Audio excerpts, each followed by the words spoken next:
reasons to achieve them. I could give you a goal, but unless you had a reason to achieve it that made sense to you, that compelled you, you wouldn't be motivated. A goal is a way of tracking progress or regress. It's a way of keeping score and understanding whether or not we're successful. But the goal itself isn't what motivates us. The reasons behind that goal are what provide the motivation. The third myth of motivation is that motivation is an inside job. That's partially true.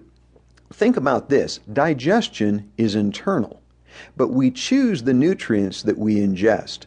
And those nutrients that we get from food are produced outside by someone else, whether it be the farmer or the restaurant that prepares those nutrients or the chef at home in our own kitchens. You see, motivation is a combination. It is the primary responsibility of the individual, but outer circumstances influence us and either help or hinder in our efforts to be positively motivated. The fourth myth, motivation is external.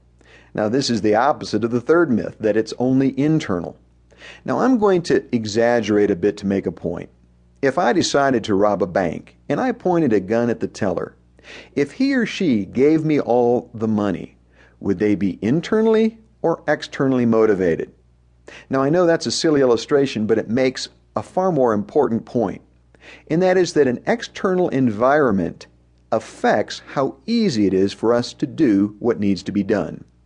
I believe the key to positive motivation is to create an environment where it's easy to do the right things, and we can do that for both ourselves and for others.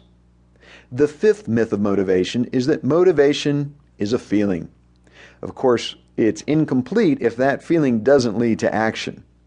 One of the great secrets of positive motivation is that we can often override and change our feelings when necessary by behaving ourselves into feeling differently. I can tell you from personal experience that I rarely feel like exercising, but once I've begun the routine, before I know it, I feel better and better about what I'm doing.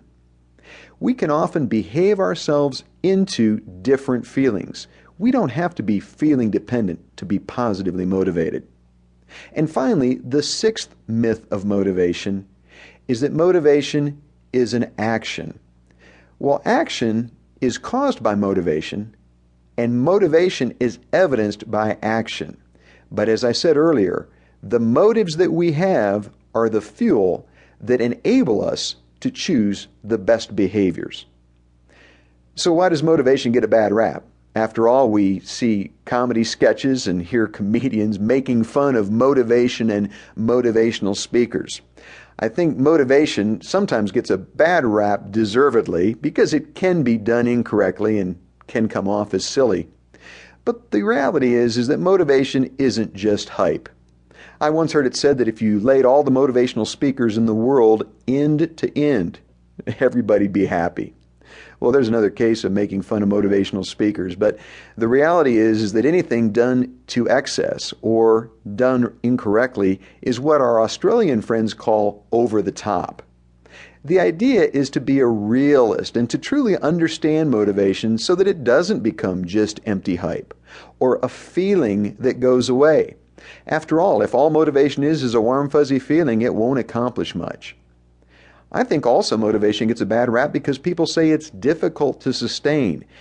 But listen closely. Just because it's difficult to sustain doesn't mean motivation isn't sustainable. We live in a negative world with many negative influences. I believe we have to work at staying positively motivated.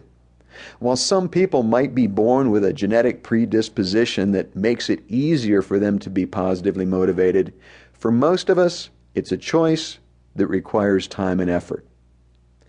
I think probably the biggest reason why motivation gets a bad rap is because it often doesn't create the results that people desire.